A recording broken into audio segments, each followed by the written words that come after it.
설레는 어느 나라 저는 배의 불빛도 희미한데 이쁜 강에 맺어 방해하니 이 작은 배 사고 주님이라 그녀없네 그녀없구나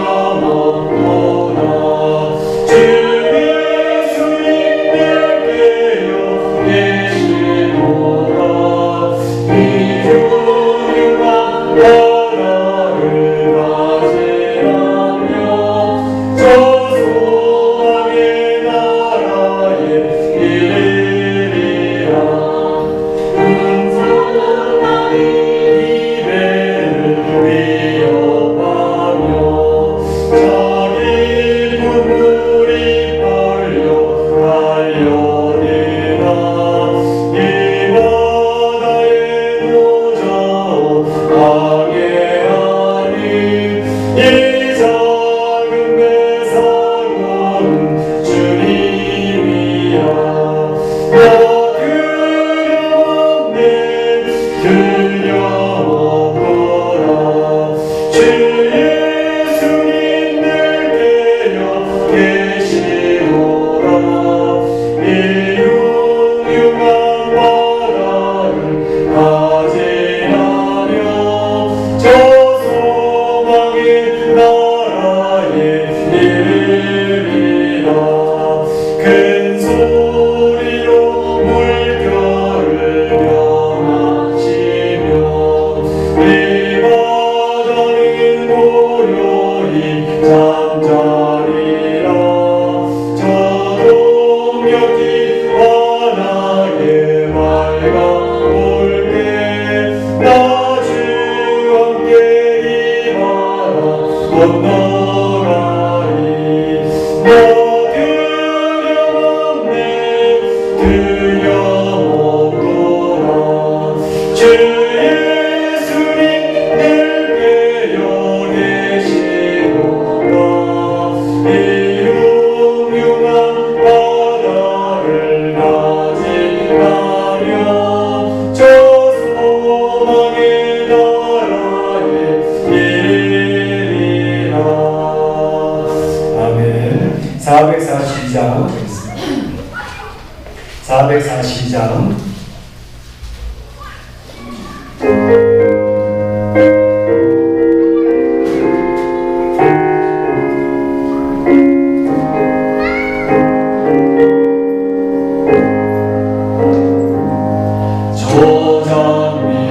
조장미고리의 인생 아직 맺혀 있는 그때에 귀에 의미 소리 들리니 주님 성부 명하라 주님 나와 동행을 하면서 날 친구 삼으셨네 우리 서로 받은 그 기쁨은 알 사람이 없도다 그 청한 주의 음성 우는 새도 잠잠케 한다 내게 들리는 주의 음성이 늘 귀에 쟁쟁하다 주님 나와 동행을 하면서 날 친구 삼으셨네 우리 서로 받은 그 기쁨은 알 사람이 없도다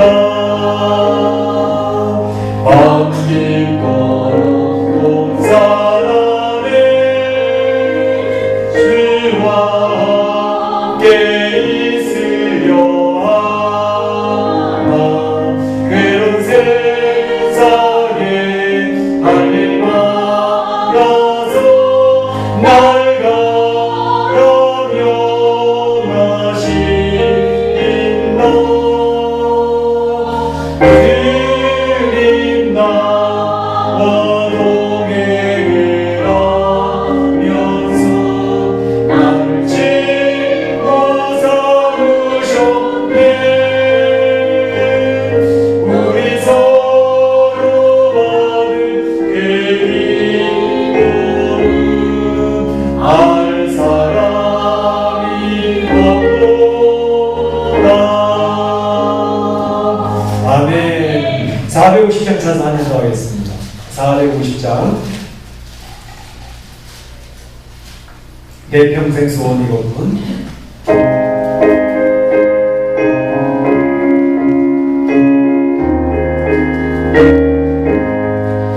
내 평생 소원이로군 주의 일하다가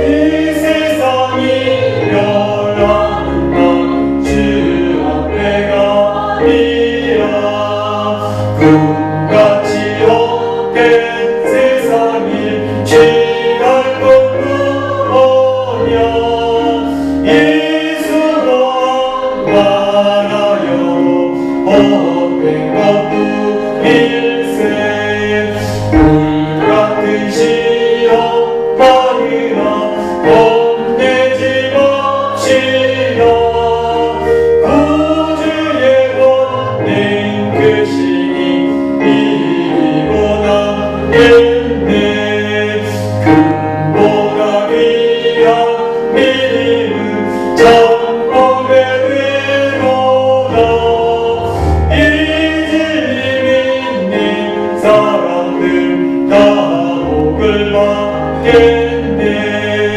살같이 빠른 과금을 주 위에 아끼세 온몸 마음을 바치고 힘써서 일하세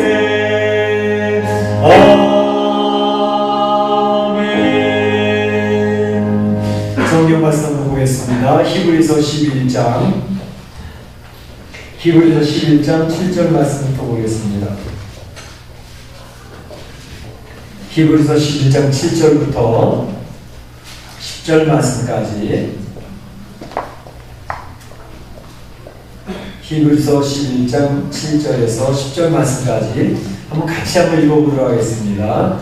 믿음으로부터 시작. 믿음으로 노아는 아직 오지 않는 일에 경고하심을 받아 병양으로 방주를 준비하여 그 집을 구원하였으니 이로 말미암아 세상을 정죄하고 믿음을 따르는 의의 상속자가 되었느니라.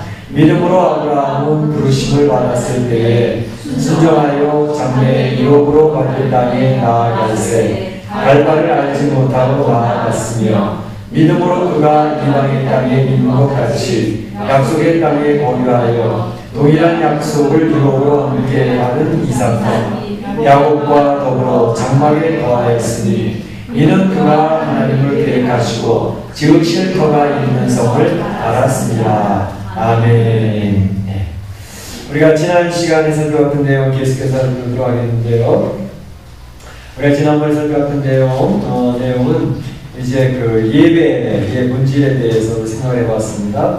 그래서 예배는 하나님께 기쁨을 드리기 위한 것이지 우리의 유익을 위한 것은 아니었다라는 것을 말씀드렸고 또 예배는 그 삶의 자체이다라고 이야기해서 우리가 보통 예배 드린다 그럴 때는 이제 주일날 이렇게 예배 묵도로 시작해가지고 축도로 끝나는 그 예배를 우리가 일반적으로 딱 생각을 하는데 그 일반적인 우리가 주일날 와서 예배 드리는 것에 대해서도 설명을 좀 드렸고 그런데 지금 오늘 우리가 살펴보는 그 교재에 있는 내용에서 예배라고 하는 개념은 그 주일날 딱 구별된 1시간 묵도로 시작해서 축도로 끝나는 1시간 그 예배를 이야기하기보다는 우리 삶 전체가 예배다라고 하는 것을 강조하고 있는 거죠. 그래서 우리 삶 가운데에서 하나님 앞에 우리의 가족에서 또 사업에서 일할 때, 또 자녀들이랑 생활할 때 이 세상 삶을 살아가는 그 자체, 그래서 그것이 예배이니까 그 예배의 생활을 잘 드리자라고 하는 것이 두 번째 예배의 의미를 설명을 드렸습니다. 오늘 그 예배가 이제 우리 신앙인의 본질인데, 신앙인의 그 본질에 대한 모습을 살펴보려고 하는데, 이 교재를 안 가져오신 분들 많이 있나 본 것 같은데 가져오셨어요? 이 교재? 오, 많이 가져오셨네요. 예, 감사합니다. 그러니까 이 교재를 꼭 가져다니시기 바랍니다. 오늘 프린트한 걸 가져왔는데 보니까 빠뜨리고 가져온 것 같아요. 그래서 남아있는 걸 나눠주지 못하겠는데 제가 설명을 드리면서 이렇게 할게요. 혹시 우리 명수박사 제가 하면 재정부에 프린트할 수 있을까요? 몇 장이 남아있나요? 우리 여기 김영희 장로님 하나 좀 들으시면 좋겠고. 예. 그래서 이제 이 시간에 하는 거는 이 교재를 좀 가져다니시면 좋겠어요. 성경책 사이에 끼워놓으시든지 아니면 포켓에 넣고 다니시고. 그래도 모자를 신하면 그 뒤에 있는 분 누구 거 하나를 가져가서 재정부에 가면 그 프린트할 수 있어요. 몇 장 프린트해서 좀 나눠주시죠. 예. 자, 그래서 우리가 살펴보려고 하는 것은 그 B번에 예배 요소라고 이렇게 되어져 있는데, 예, 그 예배 요소 가운데에서 사실 예배 요소라고 되어져 있지만 그 예배 요소 여기서 볼 때 우리가 주일날 예배 요소에는 딱 이런 틀이 정해져 있죠. 틀이 딱 정해져 있어서 이제 묵도로부터 시작을 해가지고 축도까지 끝나는 예배의 요소들이 있습니다. 지금 여기서 얘기하는 예배 요소는 그런 요소가 아니고, 우리 주일날 예배 드릴 때에 그 예배 시작은 우리가 묵도로 시작하잖아요. 오늘 이제 우리 교회 청년들이 여러 명이 새로운 청년들이 있었어요. 근데 그 청년 중에서 한 사람은 합동칠교회를 찾아서 오셨다. 합동칠교회. 저기 이제 울산에서 이렇게 신앙생활 오래 했고, 오늘 왔던 청년들 거의 다 울산대학교 출신들이 보니까, 울산대학교 출신이 울산대학교에서 스페니쉬 전공하는 그런 친구들이고, 지금 여기 와서 이제 교환학생으로도 있고, 또 다른 친구들은 이제 우남대학교에서 스페니쉬 언어 연수를 이제 하려고 하는 친구들인데, 그 친구들 중에 한 명이 자기는 이제 여기 합동칠교회가 어디냐고 그런 걸 젊은 청년이 그런 걸 찾는다는 게 저한테 좀 의외였거든요. 왜냐하면 나이 드신 분들이나 이제 합동칠교회를 찾는다든지 또 이제 통합칠교회를 찾는다든지 아니면 친예교나 감리교회나 이런 걸 찾아서 가는데, 그래서 젊은이들은 거의 안 그래요. 그냥 교회가 다 있는 데 다니는데, 그런데 우리 교회가 합동칠교회다 이렇게 얘기했어요. 왜냐하면 합동칠교회라는 것은 한국에서 이제 보수적인 교단이 몇 개가 있어요. 근데 그 가장 보수라고 하는데 이제 고신대학교, 부산에 있는 고신대학이 있어요. 그래서 부산하고 그 남쪽에 이제 울산이나 이런 데 고신측 교회들이 있는데 그렇게 크지는 않아요. 고신교단은. 그렇지만 이제 옛날에 재건교회인이 그렇게 해서 에큐메니칼 운동 반대하고, 그리고 이제 우리는 교회도 주일날에도 교회 버스 타고 안 다닌다고 해가지고 전부 다 교회를 중심으로 걸어 다니는 데는 이사 와서 살았어요. 고신측 출신 목사님들 성도들은 거의 그랬어요. 지금도 그런 사람들이 있지만 지금 이제 그런 거는 많이 바뀌어서 다 버스 타고 다니고 차 타고 다니고 그러지만 제가 이제 한국에서 올 때만 하더라도 이미 고신측 교회 성도들은 주일날에는 버스도 타면 안 된다. 물론 주일날 일하는 가게들 문 닫고 다 하는 건 물론이고, 걸어다니는 그러한 쪽으로 이렇게 교회 근처로 다니자고 그러는 거예요. 교회 근처로. 그래서 다 걸어다니고 그러는 그러니까 보수 꼴통이라고 그러죠. 그런 게가 이제 고신측 교회단입니다. 교회가 크진 않고 이제 부산을 중심으로 남쪽에만 좀 있고, 서울 쪽에도 고신측 교회들이 몇 개 큰 교회가 있긴 있지만 거의 없습니다. 그러다가 그 다음에 이제 보수라는 데가 이제 합동측 교단이에요. 합동측 교단이고 또 통합측 교단이 이제 장로교회에서 합동측과 통합측 교회 두 개가 가장 큽니다. 교인의 경제가 크죠. 교인도 제일 많고 교회 수도 제일 많고 선교사도 제일 많이 보내고. 그런데 이제 합동측 교단이라는 건 어디냐면 총신대학 출신, 총신신학대학원 출신이 합동측 교단입니다. 그래서 사당동에 이제 총신이 있었기 때문에 뭐 사당동이냐, 뭐 총신 출신이냐, 뭐 이런 걸 물어보는 거죠. 이제 그 대표적인 교회는 우리 사랑의 교회라든지 또 무슨 충현교회라든지 뭐 이런 큰 교회들이 합동축교회 많이 있습니다. 그래서 그런 합동축교회가 있고 통합축교회라고 하는 것은 사실은 통합이나 합동이나 같은 교단 뿌리가 있었어요. 그런데 이제 그 에큐메니칼 뭐 그런 것 때문에 이제 갈라졌죠. 갈라지면서 이제 통합축교회는 장신 출신이라고 했죠. 장신대학 출신. 그래서 장신은 조금 더 이제 좀 자유로운 그런 교단입니다. 그래서 장신 측에서는 지금 여자 목사를 안수를 하지만 아직 꼴통 우리 합동측과 보수 측에서는 여자 목사 안수를 아직도 안 하고 있습니다. 그래서 될 수 있는 대로 뭐 성경대로 한다라는 어떤 그런 것을 강조하는 곳이 이제 이 고신하고 합동측 그런 교단인데, 그런데 그러한 것을 지키는 것 때문에 오히려 더 좋아하는 분들이 굉장히 많이 있어요. 자꾸 이제 자유롭게 자꾸 되어져 버려가니까 그런 걸 안돼. 오늘 왔던 그 청년은 합동측 교회를 찾아왔더니 듣고 내가 깜짝 놀랐습니다. 야, 이게 젊은 사람이 되게 이제 꼴통이네. 제가 속으로 그렇게 얘기를 들었는데 그런 모습이 있습니다. 그런데 이제 신앙적으로 굉장히 안전하죠. 그러니까 보수와 자유라고 하는 그 개념은 신학적인 어떤 그런 것도 있지만 보수는 따라가긴 따라가요, 결국은. 네. 따라가긴 따라가는데 이제 통합측에서 여자 목사 안수를 뭐 몇 년 했지만 이제 따라가긴 따라가는데 보수라고 하는 것은 천천히 따라가는 거예요. 천천히. 천천히 따라가는 거북이처럼 그렇게 해서 될 수 있는 대로 하여튼 성경을 중심으로 한 것을 유지하려고 하고 애를 쓰고 그렇게 한 그런 교단입니다. 지금 이제 이 미국에서의 큰 문제도 뭐가 문제냐면 동성결혼, 합법화 이게 굉장히 큰 문제가 되고 있지 않습니까? 그러니까 미국의 지금 PCUSA라는 데는 우리 한국의 통합지랑 같은 계열의 장로교단이에요. PCUSA. 근데 PCUSA에서 동성결혼을 합법화하는 것을 찬성을 했잖아요. 그러니까 물론 PCUSA 안에 한국 교회들도 많이 있어요. 큰 교회들이. 근데 그 교회들이 다 지금 탈퇴를 하고 있는 중이죠.